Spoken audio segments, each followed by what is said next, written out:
You're now listening to Sound Talent Media. Check out more shows at soundtalentmedia.com. TIAA is on a mission. Why? Because 54% of Black Americans don't have enough savings to retire. So in collaboration with big-name artists like Wyclef Jean, TIAA released Paper Right, new music inspiring a new financial future. With 100% of streaming sales going to a nonprofit that teaches students how to invest. Stream Paper Right now and help close the gap. Hello, welcome to the show today, interweb people. I'm glad to have you. Right out the gate, I want to address something. Yes, I am aware that I am congested, and I'm congested on the entirety of this episode. So apologies for that, but the show must go on, and so I soldiered forth. I want to get into this episode as quickly as possible, but I have just a couple things to note before we jump right in. First being another update on the vinyl for the American Cyclops release. I'm still waiting on that. I don't know. Unfortunately, I just don't have that much information other than supply chain issues. I will keep everybody as updated as possible. Please shoot me a message if that's not going to work for you, if you need to change plans, and we can get you your money back if that is the case. But so far, I just don't have any information, and I'm sorry that I don't, but I will keep everyone as updated as possible on all of that. It's totally out of my hands at this point, but I'm checking in, I'm keeping the pressure on, and hopefully we will see something materialize on that front very, very soon. Thank you everyone who did support that release. If you still want to get in on it, I know this is the worst sales pitch in the world, but you still can. I did order plenty of copies, and there are still some available that I will be signing. So if that's your thing, I appreciate it. And thank you to everyone who did place an order on that. And I promise I will keep everybody posted with updates as I have them. So there you go. And sort of along the same lines, I want to give a big thank you to everyone who has been supporting the show lately. People have been buying from the affiliates. They've been making sure to check out at tonemob.com/sweetwater and tonemob.com/reverb when they are buying their gear, and that helps out a crazy amount. It really does. The patrons have been super supportive. People are climbing on board the new Apple subscription option, which is nice. And I just wanted to update everyone on that too. I am posting all the new bonus content as it's released, but the backlog, which is all on Patreon currently, which will remain on Patreon. It's not going anywhere. This is strictly for the new Apple subscribers. I'm going through all of those old episodes and uploading them, and there's like 200 plus. So it's probably going to take me a couple months to do that in between all the other things that I do and get that whole back catalog populated for you. But rest assured, it is coming, and I will be releasing new ones every week on both Patreon and the Apple Premium subscription. So all of that content is coming. I've got some really great guests coming up. And yeah, just thank you so much for keeping this thing going and sharing it with your friends and rating and reviewing, all of that stuff. I know you get tired of hearing podcasters request these things, but really, it helps so much. So thank you, thank you, thank you. And that's probably enough blabbering for the top of this episode. Let's get into this one with my dude, Jake from Glitchers. Here we go.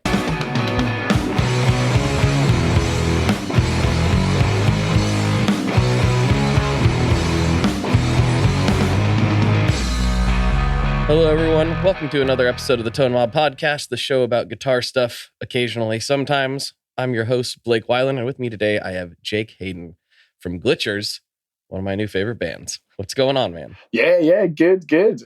It's a bit wet here. Better keep up the British, start with the weather. Of course. Can we have some of it, please? I'm in Oregon, and we're, normally really similar in climate to you guys, but been dry as a bone here for months. Oh, no, we haven't even had a summer yet. It's been cold. Oh, jeez.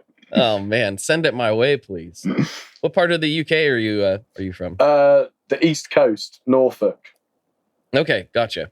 Yeah, I do another podcast, and the other co-host is a is a British bloke, and I can never get my geography 100% correct. He's always correcting me. Yeah.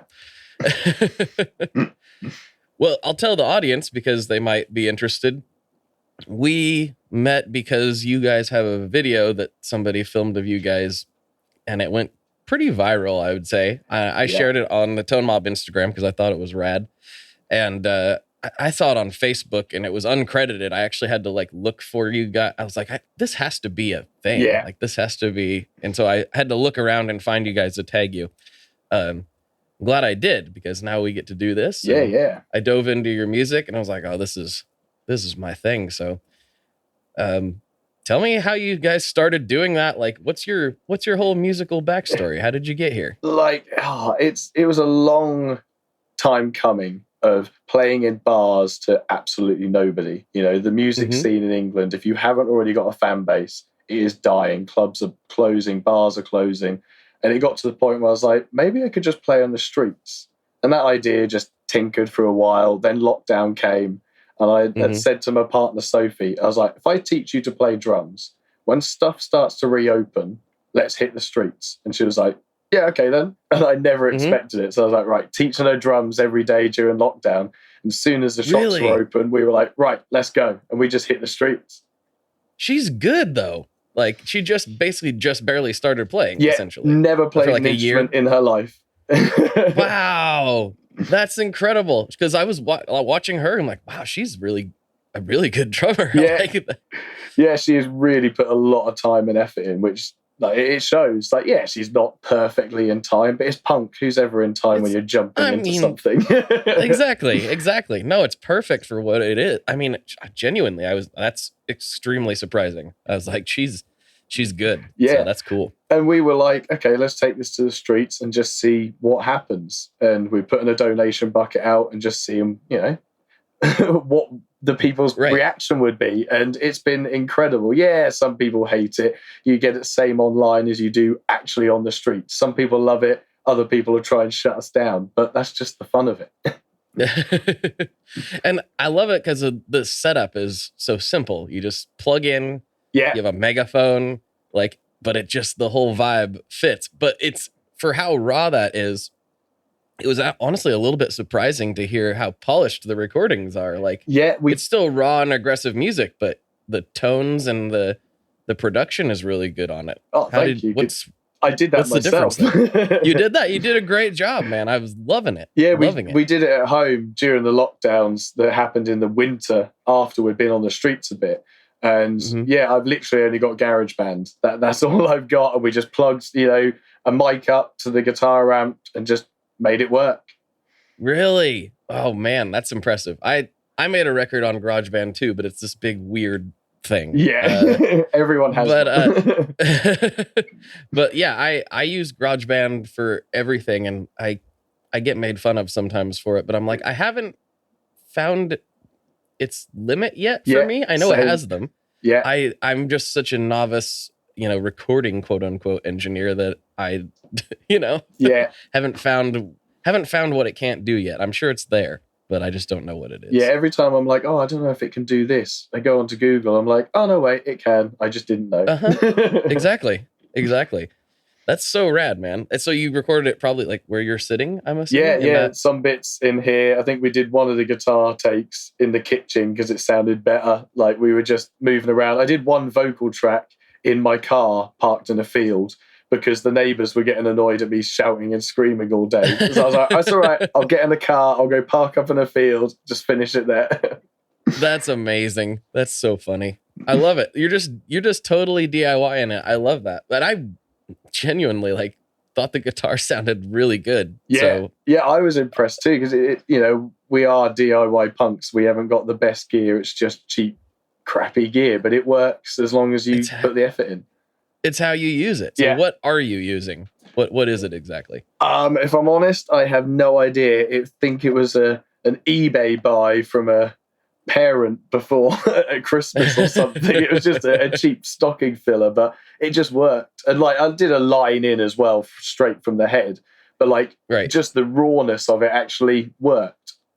That is blowing my mind right now. See, this just proves the tone is not in the gear all the time. It's sometimes in how you use it. That's 100%. Ridiculous. So did you learn anything production-wise while you were doing that you would impart to anybody else just starting out? I say yes, but I can't actually remember like what I did, if that makes sense. Like, a lot of the time was spent looking at the different dials on the GarageBand and just moving stuff and using my ear to go, yeah, that sounds about right. And yeah, it's a bit like how I play guitar. Someone asked the other week, they're like, have you got any tips for punk musicians, like how to play guitar like a punk? I'm like, I don't really know. I just do it. I was like, hit it until the noise comes out. Do it and put your heart into it and just see what happens. I suppose that's what happened with recording. Like, if someone sat next to me, they're like, what do you just do? No, I don't know, but it sounds good. That's so awesome. So is it, I know live it's just guitar and drums. Do you put any bass or anything else on it when you're recording at home? Yeah, we used a micro Pog, which is what I use when we do venue gigs. So it's got a similar sound, because I didn't want to use a bass because we don't use one live.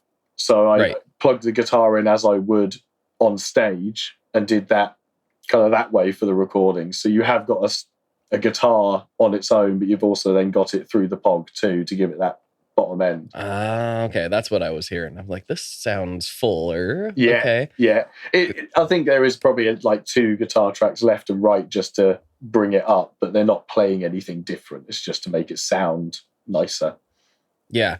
That's one thing, and there's probably some like actual like recording engineer listening to this. It's like, oh geez. Well, actually, Nick, who does the editing, he's probably gonna be like, oh geez, guys, you guys are so novice. But like that was one of the biggest things in getting like recorded guitar to sound dirty guitar, especially. Yeah. To sound good, it was double tracking, and then I almost always hard pan right and left, and then if I didn't actually double track it and like literally play it again, if I just, copied and pasted or had a DI in or something, I move it like a millisecond separate from the other one. And it's just like, boom, there it is. That's what we've been hearing all these years. So hot tip for anybody who knows less than me, which is probably most of this audience probably knows way more, but good stuff. So how long have you been playing guitar? Oh, I've been playing since my teens. So we're talking nearly 15 years, I think now. Mm-hmm. And for someone to ask that, and then they see Sophie on drums, who's been playing a year, like, I'm such a sloppy guitarist. Like, I can play. If I sit down and I try, I can play. I can pick a guitar up, put something on Spotify and just learn it instantly, But when I'm playing my actual songs, I'm such a sloppy guitarist. It doesn't show that I've been playing 15 years. I can relate to that. I definitely can. But I think, it's the energy more than anything that people are vibing with, especially it's not your normal busking situation exactly. No, it's not. Do you ever have mosh pits break out? Yeah, we have started to. Like, since this video's blown up, we've been turning up to places and there's been, kids sat on the street waiting for us in a group. And like, as soon as we start, they're up, jumping, moshing with each other. Like, they just don't care who's around. It's almost as if like we've created our own gig bubble in the center of cities. It turns up, we do our 15 minutes and then it's gone again. And it's really cool. That's so awesome. That's so awesome. I wonder like how big it can get before it's problematic, That's what we have been thinking, because obviously every band dreams of getting big and, being able to live off it well, not live off it like we do, actually be able to have nice things like everyone else who works. Of course. But yeah, there's definitely big problems with this moving forward, because we always want to play on the streets. We're going to go into venues, there's bands we want to support and stuff, but we always want to keep playing the streets too. And it's like, maybe it'll have to be moved to outside the venues that we're playing, or otherwise, if there's too many people, it'll just be, we're playing this city, find us. That kind of vibe. If we're that big, we're playing this city on this day, find us. You'll know our rough spots and rough times. Yeah. And just see what happens. I love that so much. I'm trying to think. I'm trying to think of the biggest show that I saw on the street was probably years ago, and it was a much calmer event than what your show would be. Yeah. But after it was when Thrice did their farewell tour. They were here in Portland, and they did it at several spots. But here in Portland, they kind of made an announcement like, "Hey, Dustin's going to go play an acoustic set, outside after the show." And so the whole crowd, like, so I don't know how big that place is, 2,000 people or so, just whoosh, like, where's it at? Where's it at? That's just like all these kids going across the street, and it just was in a random parking lot. Yeah. In the middle of the night. And it was such a cool experience. There's something about that, just like total raw, non-produced, just like, it's where music started, right? Yeah. That's how it all started. And it feels completely different. Like when we play venues, like I still love it, having the lights and, it sounded good and things like that. It's great. But there's just something different about being on the streets directly with the people and not knowing what's going to happen. Right. So in that video, there's a police officer that, like, in the viral one, there's several videos, but in the one that most people have seen, he comes up to you, and it seems like you're not really, you're fully in the moment, and it doesn't even look like you realize he's there. And he comes up to you, and then he's like, it looks like he's like, nah, never mind, and just walks away. Yeah, literally. It like. At that one, the police did circle back round later to see that we were actually packing down and finished. But I think he just came up and shouted in my ear. He was like, "No, stop." And he just saw that I was not listening. And he was like, "You know what? I'm just going to get out of the way. The song will be finished soon." Right. Yeah, it's not worth the hassle. Right. Yeah. And there's some times where we have been hassled. The most recent one was outside the O2 Forum in London. It was Youngblood that was playing, and we were like, his crowd, they might get what we do. So we set up. Totally. As the crowd came out, we started playing, and the security from the venue came over and just started grabbing us. They chucked the megaphone on the floor. They ripped the lead out of the amp. I was like, really? Yeah, I was wrestling with one of the security, putting the lead in and out of my amp, and he then pushed me into my amp, and I was like, you know what? You can't do this. So, we just had a good shout at them and put them in their place. The crowd started chanting, one more. The security guard walked off, and we played anyway. Yes. Oh, man, I love that so much. That is my favorite. Yeah. That is my very favorite. It's mad thing. Because, like, we set up outside venues to give them, like, the after party, just a 10-minute, 15-minute thing straight after. And it's mad how, like, mad they get, how angry these security that are working at a music venue when music is being played. Like, it blows my mind.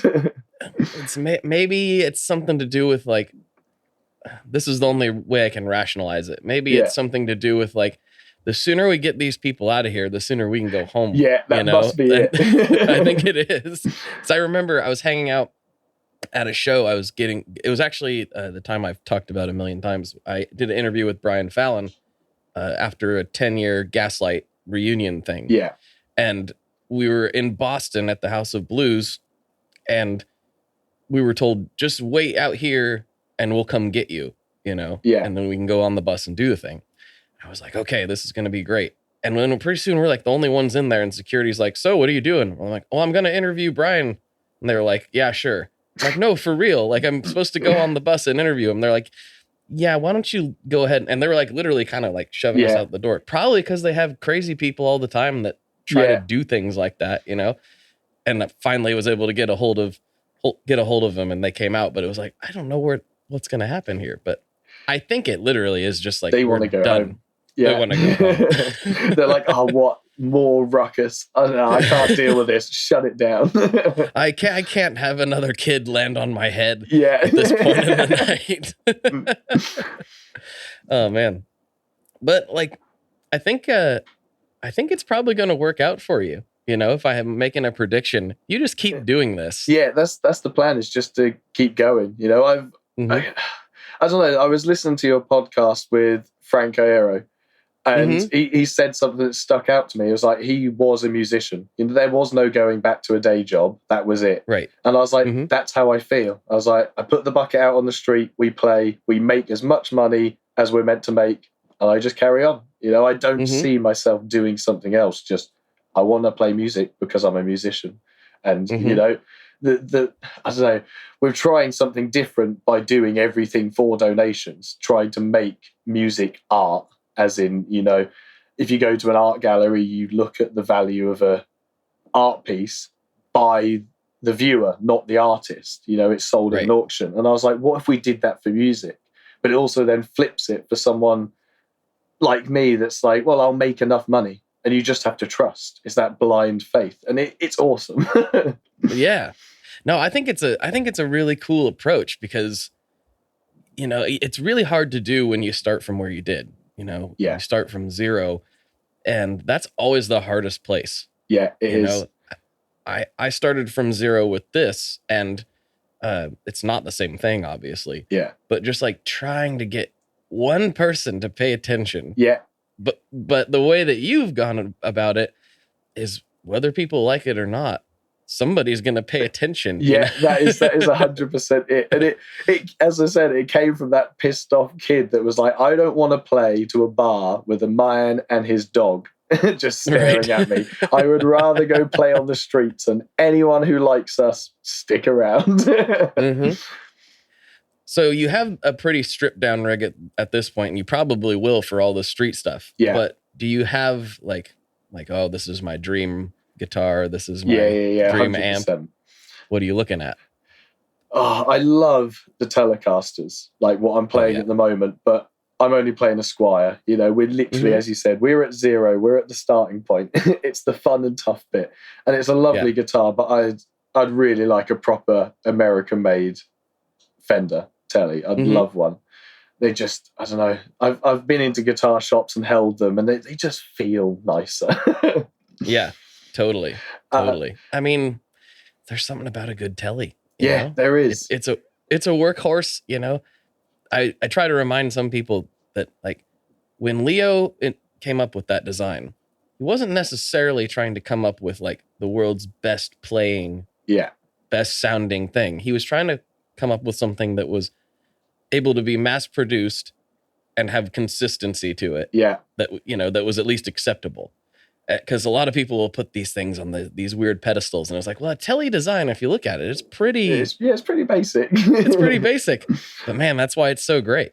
It's just. Yeah, they kind of look like a strap, but they just couldn't be bothered to carve out that top bit. You know, that's too much work. Yeah, you can't bother with that. But it's weird because the Tele is what brought me over from Gibson. I was always a Gibson player. I've had about 4 or 5 SGs growing up. Angus Young was like my hero.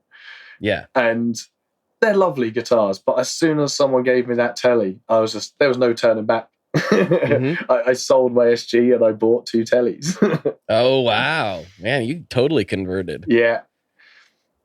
So, well, I want to talk about the rest of the stuff you'd like to get someday, but since we're on the subject, Angus Young, who are some of your other like heroes? I know we have some crossover here that we've already talked about off the air, but thing is, growing up I was always into classic rock. I haven't grown up in like the punk scene. The punk era has come on later in my life. So I was always listening to 90% of the time it was AC/DC. I had that phase. Yep. But yeah, My Chemical Romance, huge influence. I had a knockoff white Epiphone thing, Les Paul, the same as what Frank had, and put my own stickers on it. Like, that's why I have one over. You can't see it, but it's over there. I'll show it to you later. That is a dream again, like to just have that guitar, because it's just that nostalgia to it now. I still don't know what happened to that guitar. I'm going to have to go through podcasts of Frank talking about that guitar to find out where it ended up. You might have smashed it. I'm not sure. I think you did. Yeah. Otherwise, guitarist-wise, I don't know that many individual guitarists. I just listen to bands. Like, again, as I said, Every Time I Die, huge influence for riff writing and songwriting, for cutting up songs. I always used to be a very kind of verse, chorus, solo person. Yeah. Whereas Every Time I Die with a band that was like, well, actually, you don't have to repeat 2 sections. You can just do a song with loads of different sections and then just do one of them twice. Right. And it was that kind of changed my songwriting and brought me into like the hardcore punk scene. Yeah. That's funny because, I mean, when I was listening to this EP, I was like, this is very Keith Buckley-esque. Like, yeah. you know, it's in that. And he's one of my favorite, like, aggressive vocalists ever. Yeah. And same. so you're right in that ballpark, which is super cool. Not just Yeah, blowing smoke. That's the first thing I thought of. Thank you. That's like the biggest compliment to me. I was like, yeah, I get this. Yeah. I got some new lifting tunes. This is going to be great. And I suppose in second, it's got to be Stray from the Path. Like, yeah, politically for where we are as well, like lyrically, they just on top of their game. Like, I love listening to their stuff, and I take a lot of influence from them too. But again, I couldn't actually tell you the name of the guitarist. I listen to them every single day. Nice. So what about the softer side of things? Do you ever just kind of like, I've been screaming all day and I need to, zone out with some Enya or something? Like, what is it? Yeah. What do I listen to? Yeah. A lot of Beatles. Oh, there you go. Yeah. I listen to a lot of Beatles music, which I used to absolutely hate them. And then I flipped and I just saw the magic in it, I suppose. Like, I don't listen to a lot of the early stuff. It's kind of, Rubber Soul kind of onwards. Yeah. But yeah, I vibe out to that a lot. Foals are another one that I can just sit and vibe to. Yeah. I try to think, really. Again, I don't really have that vast of what I listen to. I spend so much time playing. Yeah. I suppose one of my guilty pleasures is a pop band called Busted from the UK, if you've ever heard of them. I have not. No, they never broke out of anywhere. They were absolutely huge in England and nowhere else in the world. Okay.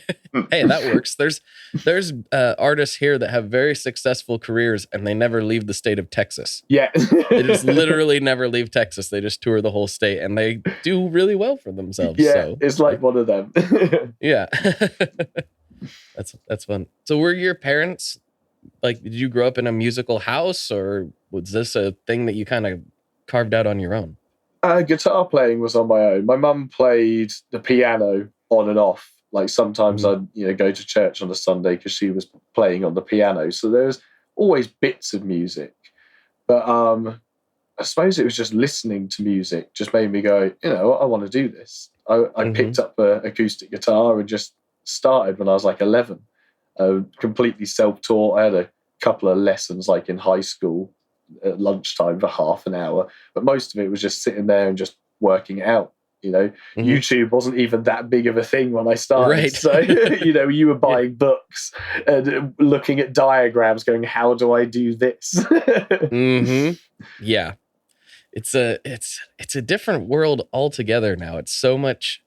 I don't want to be like old man yells at cloud and is like, back in my day, but it really was harder. It was. I mean, because I'll learn stuff now, and what do? I go to YouTube, and I'm like, oh, what is Marty Schwartz telling me about how to do this today? Because he's already figured it out. Why do I want to put in all that extra effort? That's the same with teaching Sophie drums. Like, it took me years to get to that point with playing guitar, with what the level she's at playing drums. And that was like, oh, you don't know how to do this? Oh, here's a YouTube video. Go look here. And it's just so quick. You just learn so quick. It's amazing. Like, there is 100% kids out there right now that are far better guitar players than I am, just from watching YouTube. 100%. Oh, yes. Like, the game has like gone up and up and up and up. It's obscene what some people like. Back in the day, I went to I think my first rock concert I ever went to was Dream Theater. Oh, nice. Yeah. And so this was a long time ago. Yeah. I think I was not even in high school or just barely in high school. Yeah. And I went there and I was like, this isn't human. Like, this isn't even real. And that's still true, right? Yeah. But they were the absolute pinnacle of technical musicianship in my mind. Yeah. And now there's people on Instagram that are that good. Yeah. I would watch some of these people that, I can only remember his handle. I can't remember his actual name off the top of my head, but he does a lot of stuff for Chicago Music Exchange. His handle is a Zeppelin Bonata, I think is what it is. It's obscene watching that guy play guitar. He does things that I'm like, this isn't. How is this possible? I shouldn't even say that I play guitar compared to what this guy can do. You know. And I suppose that's the beauty of punk, though, is that it isn't all about playing well. That's true. It's about playing. And I suppose we'll always have that side. You always have the technical side, and then you have the side that go, I just want to play. Oh, 100%. Yeah, I play into like a ridiculous amount of pedals. Yeah. And I'm playing the pedals half the time as much as I'm playing the most of the time. Yeah. So I'm like, we're twisting a knob, holding a note, twisting, like doing different things and just trying to, I don't know, just trying to find this thing that's in here and get it out. You know, that's what the beauty of music is it doesn't always have to be technical. No, it's just about expressing yourself, isn't it, really? Mm-hmm. And I think the sooner, like, I love technical proficiency. It's a beautiful thing. Yeah. But I think the sooner most people realize they don't have to do that, the better. Because when I was a kid, I thought that's what I had to do. I had to learn how to play like John Petrucci. Yeah. That's the same with me with Angus Young. It's like, I have to be that good. I have to be that in time and that good at solos and stuff. And now I'm just like, I just need to be good. And that's it. I just need to be able to say the things I want to say on my instrument. Yeah. That's it. That's all you have to do. So if anybody out there is doubting themselves, do it. Just think about what he's talking about. He's talking about recording into, I'm assuming a laptop with GarageBand with some no-name amp that we don't even know what it is. And I'm over here like this gear-obsessed madman going like, this sounds amazing. This is, like you never know. Yeah, like, you just never know. That's the thing. Mm-hmm. Yeah. So do you know anything about that amp? Is it tube? Is it solid state? The head is a Blackstar ID 100. I've had it now. Yeah, I think I bought it the year it came out because I was just like, yes, finally a Blackstar that isn't a valve, because they just break. Like the amount my amp is going in and out of a vehicle, those bits inside break. So I was like, I need a fully electric amp, and it is incredible. Like I've just never bought another one since, because it's always done the job. It's been rained on, it's been snowed on, and it just keeps going. It's had a Telecaster stabbed into the cabinet. I've seen. Yeah, that cabinet again is even older. I got it off, I think it was Gumtree or some secondhand site for 50 quid years ago. Nice. It was my first ever cab. And I've had a different one since. I had a Blackstar cab, but I sold it because I still preferred the sound of this one. I have no idea what Marshall it is, but it's a 4x12, and the top two speakers I've taken out, so it's wired like a 2x12. Okay, gotcha. So it's a little bit lighter to chuck in the back of the car. Yeah, and it means that I can shove the guitar in where the top speaker used to be. Yeah. Okay, that's what I'm seeing. Yeah. I gotcha. Yeah, it's fun. So have you, since this kind of blew up, have you been approached by anybody? Like, has any opportunities arisen out of it that you were surprised by? Frank Iero followed us on Instagram. And he's such a great dude. We're always quite ballsy. If anyone follows us, we always message them. We're like, hey, next time you're in the UK, we'd love to support. Or if not, we'll play outside. and he just liked the message. And yeah, he sent us a couple of messages since. And that, for us, like the inner child was going, that's the dude from My Chemical Romance. Yeah. He's like, such a nice guy, too. Like, he really is. He's such a nice guy. Yeah. So cool. Apart from that, it's just been, we've had a few musicians. I think someone from Bring Me the Horizon started watching our stories and stuff. We've seen that side of things, but we haven't been approached by anyone, wanting to pick us up for a label or management or anything yet. But I suppose, again, we are also playing, 5 times or 5 days a week at the moment. So there's probably a lot of people watching going, I'm going to see where this goes before I jump on. Because, we'd love to have support. financial support or sponsors to help us do what we do. You know, it's all DIY. Everything we do is funded by that trusty donation bucket that we put out. You know, we play twice a day, and that funds to get to the next gig. And it's great. But yeah, looking forward, like the guitars behind your wall, like things like that, just the little things of like, you know, someone sponsor us and chuck us a guitar that I haven't got to worry about breaking. Yeah, that stuff is it's hard to come by, you know, because the companies, and I know this because this is part of what I do for several different companies, but we get inundated, you know, with requests of that nature. And, you know, I hate to say it like this, but like like what I think people don't understand is it has to be a two-way street. Oh, you know? yeah. And you've got to be able to give that exposure to the company. Yeah. So there's some people that are just like, I mean, there was a friend of mine, I won't elaborate too much because I don't know if he wants this public, but a friend of mine has a small company doing guitar stuff. And a guy reached out and, you know, was basically like, can you send me free things for my YouTube channel? And it's like, usually that's already kind of like, okay. Yeah. And then you go over and look and it's like, I don't mean, numbers aren't everything. But when you're trying to get something like that, he has like 9 subscribers, literally 9. And so he responded nicely, like, sorry, it's not going to work out at this time, but, you know, keep at it and we'll see what happens, you know. And the guy got mad. Whoa. He got mad and was just like, well, I this company said yes and this company said yes, not knowing that like everybody in the gear world talks to each other for the most part.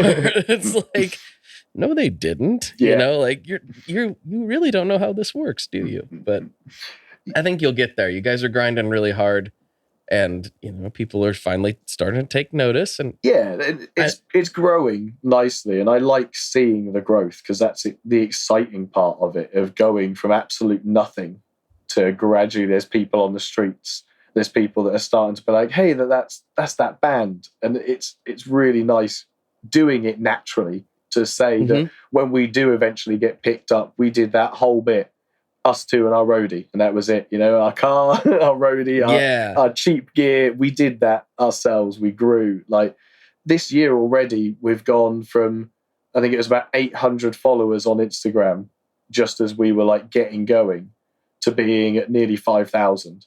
And that's from April to now. Like, it's amazing. And I want to encourage more bands to do it, you know, get a car battery, set up on the streets and just do it. The growth is amazing. People will see you. It's funny because like we focus a lot, especially me, focus a lot on social media. And what you're doing is a little bit more of an old school approach. Yeah. But like we mentioned earlier, people have to notice. That's the thing is like you can scroll by a post like, you know, and miss it altogether. But if that happens, you know, as you're walking down the street, whether you like it or not, you're going to be like, yeah, that's a thing. And some people are really going to like it. You know, that's the other part. Because that is the flip side of like us turning up outside sold out shows and playing. At one, you're playing directly to people that are going to like your music. You're going to grow fans, but you also don't know who else is there. You know, a lot of industry people go to see these bands, especially if they're sold out shows. And it only takes one, you know, that's what we all tell ourselves playing in these venues. It only takes one person to walk in and spot you. And we're like, well, if there's only one, I want to play in front of as many as possible. Yeah, of course. Of course. So do you guys pay attention and think about the business aspects of things, you know, as this progresses? Is that something you're really aware of? Yeah, like before, I've never really done much with money in a band. You know, money came in, you spent it on beer, and then you went back to your day job. Right. Whereas now we are being more careful, you know, and we've actually made it so we are living off the donations we're earning, which is awesome. Really nice. You know, it's still a bit tough living. We still get a bit of government support that's going on at the moment, but you know, a fair amount of that is now just people supporting the band, putting money in the bucket, taking merch and all of that. And business-wise going forward, we've been quite careful. We've made some decisions. Like last year, we earned enough, so we set up outside Downing Street in London and did a protest from the back of a van. Right. Because they announced that they weren't giving any money to the arts industry, and they told us all to go and retrain and find other jobs. So we were like, nah, screw this. Hired a truck, set up outside the Downing Street, and just played a gig to them and was like, go on then, retrain this. Right. Yeah, that's such a weird, I don't think anybody that listens to this podcast would argue with that, but it's this weird mindset when you start thinking about how art is valued and you start really looking around and seeing art is everywhere. Yeah, absolutely. It's in everywhere. everything that you every consumer product. It's in somebody had to put some creative energy into it. And so it's weird how your average consumer doesn't think about it in these terms. They don't. They're like, oh, I just buy this. It's like, yeah, but someone designed that. Someone thought about the coloring, about the shading, they thought about what they were going to package it in. Like, there's so much art everywhere. It's kind of beautiful, even if it is very consumerist. We have art everywhere. Yeah. Yeah. And it's like, I mean, even in guitar stuff, it's just like looking at how much goes into that. I mean, I've spent a obscene amount of time obsessing over packaging design. Yeah. It's ridiculous. Yeah. Again, there's some packaging that you just never throw out. You're like, this is just so good, I'm going to keep it. Yeah. Why? Yeah. I'm literally got this laptop sitting on 3 wooden boxes from Chase Bliss, a guitar pedal manufacturer. I'm never getting rid of these boxes. Like, but yeah, man. Do you like pedals at all? I know you're not really using them currently, but do you like them? I've dabbled in a few over time. I've had like an effects board and played about with bits, but honestly, it's just been a cost thing. I've never had the spare change to play around with pedals.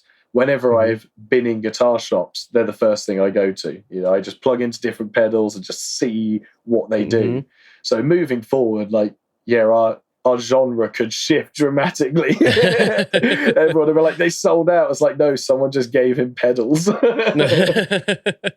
No, he just got reverb pedals now. Now they're shoegaze. That's which would be cool. I'd like to see what you would do with shoegaze. That'd be fun.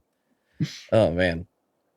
Yeah, so I'm just really stoked because it's not very often I get to talk to somebody at this trajectory, You're like really I feel like you're really on the cusp of something. Does it feel that way to you? It does. It's felt like it all summer, and we're kind of still like waiting, but at the same time, because we just keep going, it's like when the video blew up that night, it was like, we all rode a joint, got the drinks out, like it was full on party. But the next day we were playing again. By the end of the week, you almost forgotten that video even went viral because so much has happened since. So like, I feel like we're not even noticing some of the growth because we're just so busy. It's like all of a sudden there's people now turning up on the streets and we're like, when did that start? Right. Right. Like, hang on a minute. That's been like, several weeks now people have done that. And we just totally forgot that never used to be a thing for us. We'd just turn up and be like, are you ready? Yeah, I hope someone likes it. And just play. That's so awesome. So what was the first song you guys did together? It was the second to last track, Zombie Generation. That was the first song that I taught Sophie, which is still the most basic song we have. It's just your basic da da da. It was just to get her to feel a song. And we rarely play it now because it was that first song. I think she's overplayed it. So if you hear it, it's a rarity. Right. Yeah, it's such a cool thing. I'm very jazzed for you guys, and I think that it proves that like hard work just it's not a guarantee. No, but it helps. it helps a lot. You get way luckier the harder you work. 100%. There's going to be somebody at some point, and then it will get a bit more fun for some time. But at the same time, it doesn't matter if they don't, because we can keep doing this off our own backs, and we'll gradually learn how to book venues and how to do all those things, just like I learned how to use GarageBand. Yeah, exactly. No, I think that's important, and it's important. This is the one thing I talk about on this show all the time, because it makes me so upset that artists continually get left holding the bag, and not the good bag either. You know, like they're the ones producing the thing that the industry requires, right? Yeah.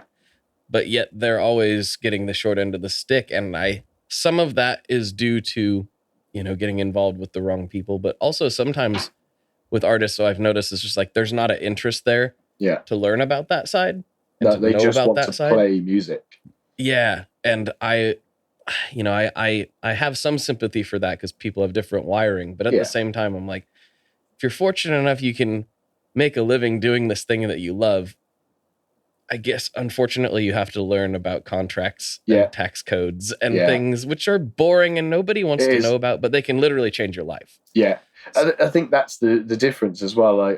We keep reminding ourselves we're not just musicians; we're now self-employed. Like we say, explain it like you could go and work for Starbucks, and you go to work, you make coffees, you go home, or you could own your own coffee shop or your own cafe, and you go to work, then you come home and you do your taxes, you do all your income, you set up all your stock. It's the same for us. Every day we come back home, people keep asking, they're like, can you not play on this day? It looks like you've got a day off. It's like, no, and we have stuff to do. Strings need changing, gear needs fixing. We need to have a day rest where we fill out forms and sign paperwork and put the money in the bank and all of that. It's really interesting because it means we get to watch every part of it. There's no one that's taking care of the accounts. We get to watch the money slowly go up, and it's nice. Yeah. No, that is, I'm so glad that you said that because it's so crucial. And I know that a lot of bands, do that. But that mentality needs to stay if somebody ever does come knocking. Yeah. Because then we'll be ready. Yeah, exactly. I just did an episode with Misha from Periphery. Oh, nice. And he said, they turned down like multiple, I can't remember how he said 3 or 4 contracts before they actually did anything because the writing, it wasn't there. They wanted things they weren't willing to give up. And I think a lot of people can get distracted. One thing he said that was really important was a great deal from a small label, as long as they provide what they say they're going to provide, is better than a bad deal from RCA or Columbia or something. Because you're stuck. You're stuck, and everyone's like, they got a whatever $100,000 advance, and I think a lot of people don't realize, especially at the consumer level, that that's a loan with really bad terms. They're just banks. Like you might be better off going to a bank. You probably would. Which is just the industry's really strange. It's a really weird one, especially these days with streaming and it all gets very confusing. But I think again that's another reason why the donation thing that we do, it's going to get complicated moving forward, but it weeds out a lot of those people. The label that approaches us is going to have to sell that album or record for donations. So there's not going to be everyone lining up to take that risk. But the one that does is probably going to be the one that's best suited for us. And I think that's important for bands as well, regardless of whether you do something like this, but know what you want from a contract and don't settle. When you find that one, those people are going to be the best people to get you where you want to be. Totally. So that's interesting too. I hadn't considered that. So if a label comes, that's part of the thing. So, that's the top deal is, we want to flip it from being, we sell t-shirts for X amount, because everybody knows these t-shirts cost £1 to £3 per shirt to make. And the bands are selling them sometimes for £30-40. It's ridiculous. And we said, if we flip that, instead of the labels, the management all having power, the fans have the power. As long as the bands create good art, the finance will come in because the fans will pay it. But it puts the pressure on to make good art because there are so many bands that then create incredibly bad art and bad music, and they're still rich and famous, and everyone's like, but they're so bad now. And it's like, all right, let's flip it. You guys now decide, if we put on a crap show, take your money back out of the bucket and be like, you don't deserve that anymore. Right. But if we do a good show, be like, yeah, you know what? I'm going to tip them a bit more tonight because that was really good. And I think that puts a big pressure on the industry side of things, like management approaching us and labels, because there's a lot of risk involved. And a lot of them don't want to take risk anymore. They just settle with, easy kind of bands that will just bring in a little bit of money and then just take a few of them. Whereas we're here to say, go big or go home, take the chance with us. I think you might be the perfect band to just not. Yeah. You know what I mean? We've still been thinking that, just going ahead, there may never be a label. We may set up our own and just, do it ourselves. I would argue that would be better. That would be my approach. Yeah, that's our main thought going forward. But we're always open to other people getting involved. Like, we laughed and said, like, we could just put on a contract and be like, if a label is approaching us, this is a donation, right? We don't have to give it back. Right. And if someone was stupid enough to sign it, or they were like, actually, no, yeah, we think this could work, take a 50-50 cut on donations, something like that with a label. There may be one of them mad enough to do it, but we're fully prepared to just do it ourselves anyway. There's a lot to be said for that. And I'm friends with Tobias. He's here in Portland. There's a band called Softkill. I don't know if you're familiar with them, but he's a big proponent of just like, and they did some label stuff back in the day, but that band's pretty successful as far as like, having he's a big gearhead, so he gets to get his guitars that he likes. And it's not like they're just swimming in money. No, but they're comfortable, Yeah. And he credits a lot of that to, well, the fans, like that want to support, but B, they own everything. Yeah.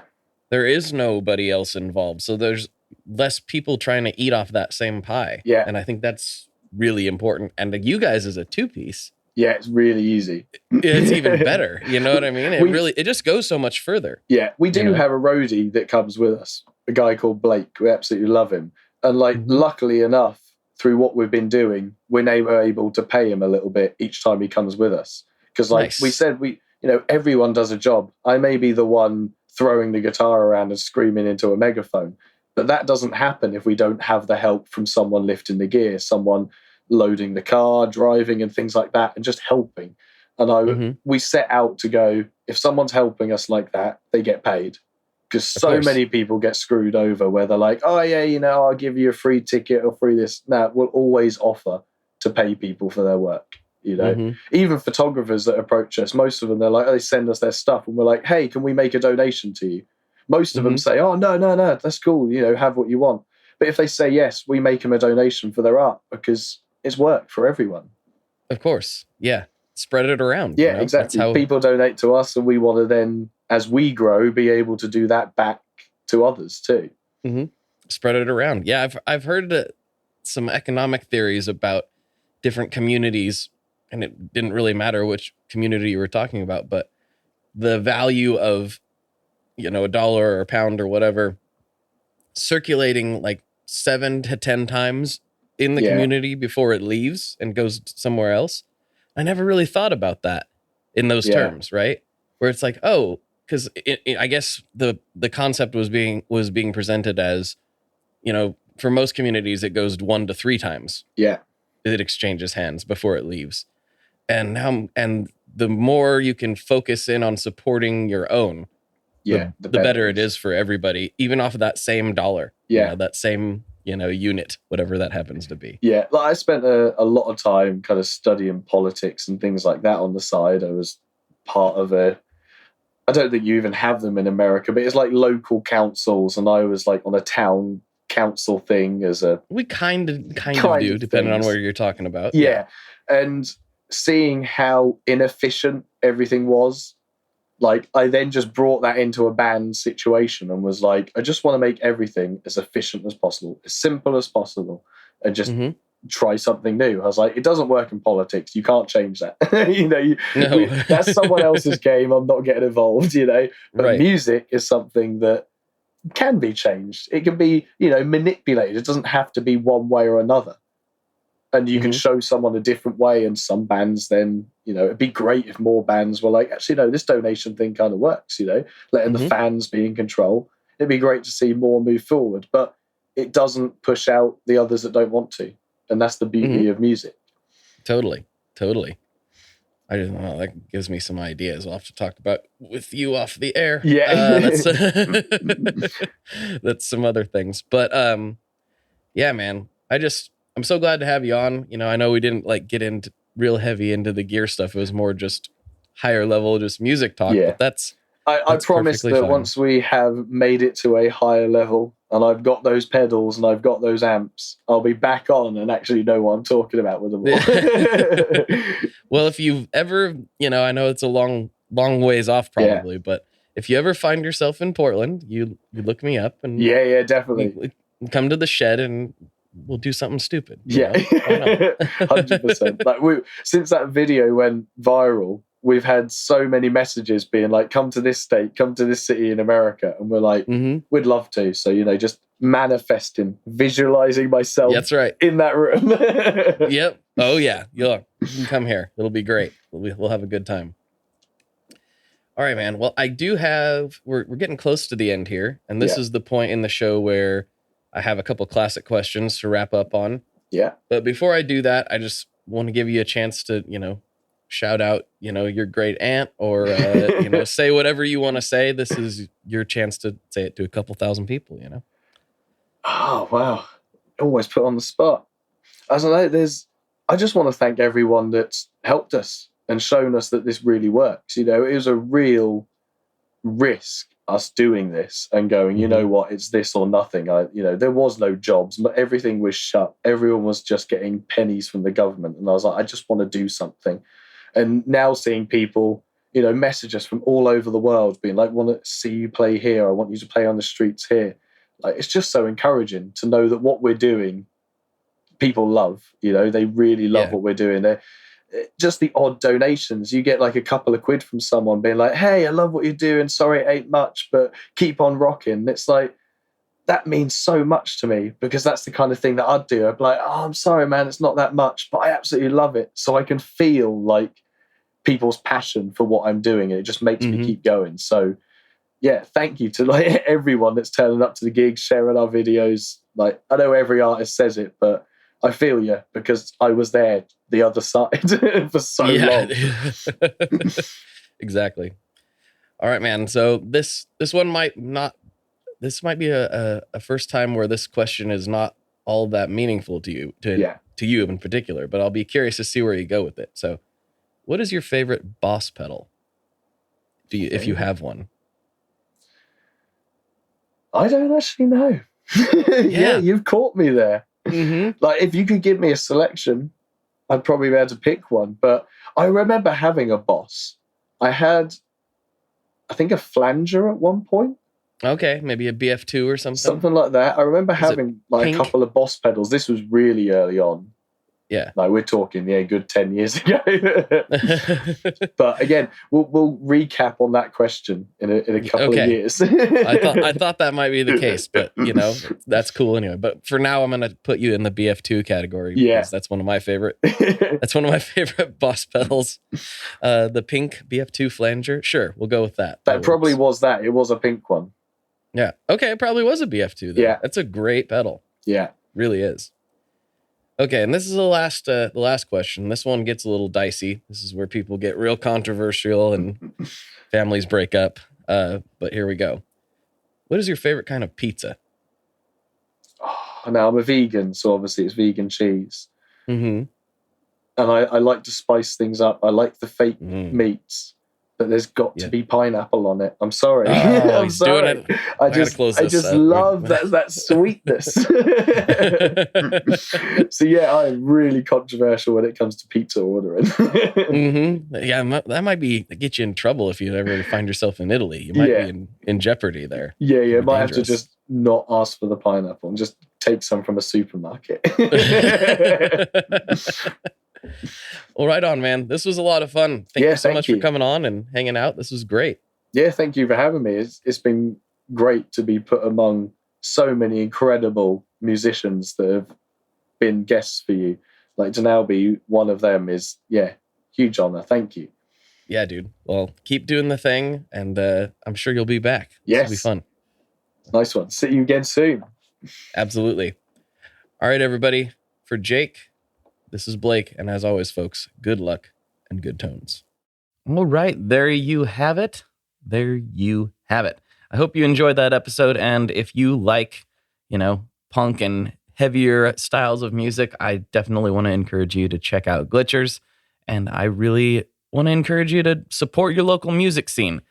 It's a tough way to try to make a living, and it's cool to see a young band like theirs going at it in a, I don't want to say it's a entirely new fashion, but it's a relatively new fashion for the style of music, and it's cool that it's working. So please give them some love if you can. Go check them out. Give them a follow. All that good stuff. And if you would like more of this conversation, you can find it over on Patreon or on the Apple subscription feed. So if you're an Apple user, you probably noticed a little change to your feed lately, and you can see a little button that says support the podcast and get extra content. Well, that is exactly the content that has been over on Patreon for all these years. And it's just an easier way for you to access that, should you need more of my blabbering in your ears and you deem it worthy, which I really, really, really appreciate. And if you can't do that right now, I totally get it. But as always, if you could share this with somebody, tell somebody about it, talk to your local guitar tech about it, anybody you think might enjoy the show, please share it with them. It honestly helps so much. So thank you very much to everybody. And I will be talking with you very, very soon. Bye-bye. One last thing before we totally sign off here. I just want to remind you that if you do any shopping at Stringjoy, that's Stringjoy guitar strings made in Nashville, that will help me out as well. As I've said for years, I'm heavily involved in that company, and I really do think they're making the best products on the market. So if you would like to try custom strings, go to tonemob.com/stringjoy and check them out today. I seriously love what the team down there is doing. I help them out with all kinds of things, and by you supporting them, you are also supporting me as well. And hey, you need some strings, so why not get some custom strings just for your guitar and playing style? Again, the link for that is tonemob.com/stringjoy, and that will take you right to their website, and you can do all your shopping through there, and that will help everyone involved out. So thank you very much. Talk to you next time. We are brought to you by the wonderful folks at Gun Street Wiring Shop. Yes, Gun Street Wiring Shop. I've talked about them before. I used to say based out of Bend, Oregon, but guess what? Sean moved to my neck of the woods. Sean's in Portland. Sean is awesome and has helped me with a bunch of stuff lately. And if you have wiring needs for your guitar, he can help you too. If you want to get weird with it, he can get weird. If you just need to spruce things up a little bit, there's your guy. He takes all the guesswork out of doing your guitar wiring, and he makes it simple, and his customer service is top-notch, and I can't say enough good things about Gun Street as a company. I really respect Sean and what he's all about, and the product is top-notch. I've got 3 different guitars that now have Gun Street harnesses in them, and I could not be happier. So go to gunstreetwiringshop.com and check them out.